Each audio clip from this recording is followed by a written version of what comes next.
नमस्कार। ये जो आज मैं टॉपिक पढ़ाने जा रहा हूँ, तंत्रिका तंत्र यानी नर्वस सिस्टम।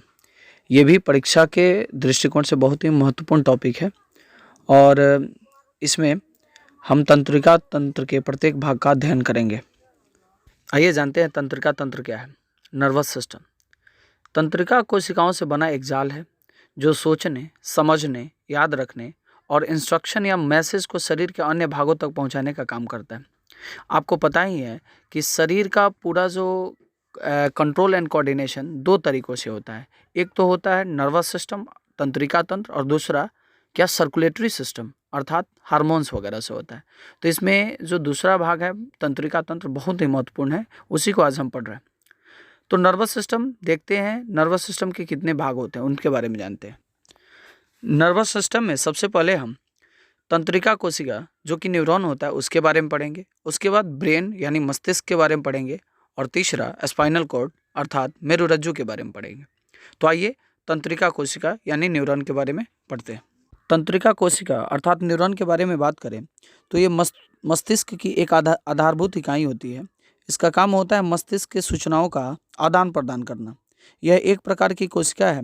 यह मानव शरीर की सबसे लंबी कोशिका है। ध्यान देने की बात यहाँ सबसे बड़ी यह है कि मानव शरीर की सबसे बड़ी कोशिका तो ओवम होती है, जबकि सबसे लंबी कोशिका की बात करा जाएगा तो वो न्यूरॉन होता है। आइए अब तंत्रिका तंत्र का सबसे महत्वपूर्ण भाग मस्तिष्क के बारे में अध्ययन करते हैं। यह तीन भागों से मिलकर बना होता है। पहला अग्र मस्तिष्क, दूसरा मध्य मस्तिष्क और तीसरा पश्च मस्तिष्क। आइए बारी बारी से इन तीनों भागों का अध्ययन करते हैं। जो अग्र मस्तिष्क होता है इसके तीन भाग होते हैं मुख्यतः कौन कौन? सेरेब्रम, प्रमस्तिष्क, थैलेमस और उसके बाद से हाइपोथैलेमस। ये तीन महत्वपूर्ण भाग हैं किसके? अग्र मस्तिष्क के। अब अग्र मस्तिष्क का ये जो तीनों भाग है इसमें चलिए सेरेब्रम के बारे में जानते हैं। सेरेब्रम यह मस्तिष्क का सबसे बड़ा भाग होता है।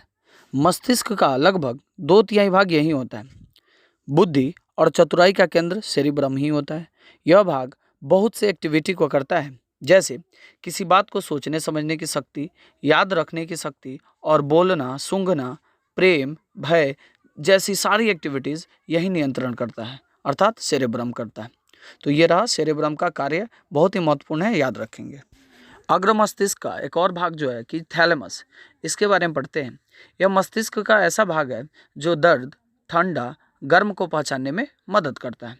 तो इसको इतना याद रखेंगे, पूछ दे अगर कि थैलेमस का क्या काम है, तो दर्द, ठंडा या गर्म को पहचानने का काम कौन करता है? थैलेमस करता है। हाइपोथैलेमस यह अंतःस्रावी ग्रंथियों से निकलने वाले हार्मोन पर नियंत्रण करता है। भूख, प्यास, ताप पर नियंत्रण ये मस्तिष्क ही करता है। इसी भाग के द्वारा जितनी भी ये आपकी फीलिंग्स होते हैं, जैसे आपके किसी चीज़ को देख के क्या करना, रोना, हंसना, मतलब किसी चीज़ का सेंसेशन सबसे ज़्यादा इसी भाग द्वारा होता है। ये क्या करता है? महसूस करता है और वैसा हार्मोन्स को सीक्रेट करता है और शरीर उस प्रभाव में आके वैसी एक्टिविटीज़ को अपनाता है। तो हाइपोथैलेमस ये मतलब मस्तिष्क का सबसे ही महत्वपूर्ण भाग है। यानी जो आप हार्ट समझते हो, हार्ट केवल ब्लड पंपिंग का काम करता है। फीलिंग्स वगैरह जो आपके अंदर जो आती है वो हाइपोथैलेमस का ही पूरा काम है। दूसरा भाग जो है मध्य मस्तिष्क, इसका एक ही भाग के बारे में पढ़ना है हम लोग का। क्या होता है? Corpora quadrigemina. यह जो भाग होता है देखने, सुनने की शक्ति को नियंत्रित करता है। मध्य मस्तिष्क क्या करता है? मस्तिष्क यह क्या करता है जी? देखने, सुनने की शक्ति को नियंत्रित करता है। अब पश्च मस्तिष्क के बारे में जानते हैं।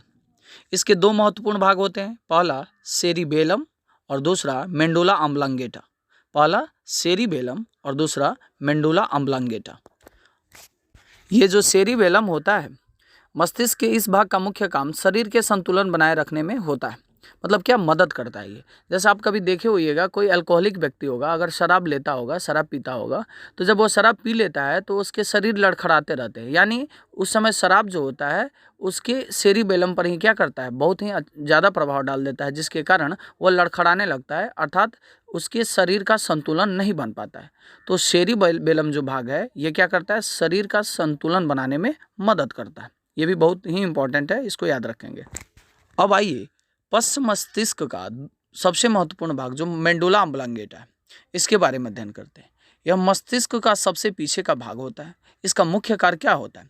तो ये हार्ट बीट को नियंत्रण करता है, ब्लड प्रेशर का भी नियंत्रण करता है ये, और श्वसन की क्रिया को भी यह नियंत्रित करता है।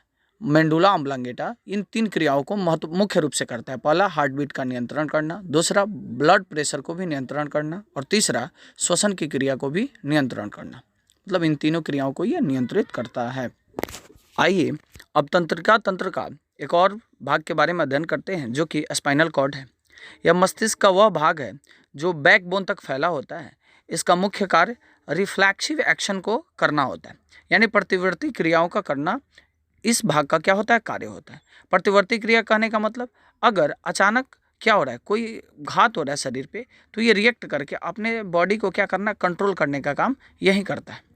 आइए स्पाइनल कॉर्ड के कार्य को एक एग्जाम्पल के द्वारा समझते हैं। यदि आँख में कीड़ा गिर जाए, यानी आँख में कीड़ा अगर पड़ जाता है, तो आँख क्या होता है, जैसे ही कीड़ा पड़ा वो अपने आप बंद हो जाता है।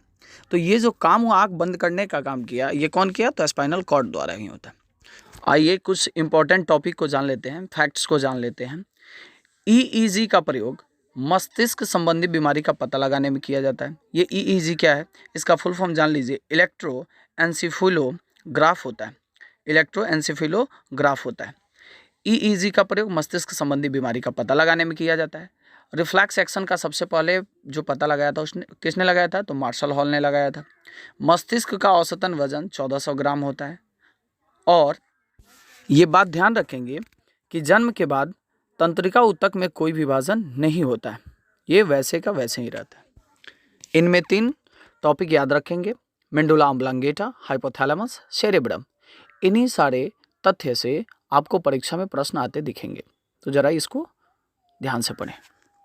मुझे आशा है ये आपको वीडियो पसंद आया होगा। अगर पसंद आया हो तो वीडियो को लाइक, शेयर और चैनल को सब्सक्राइब करें।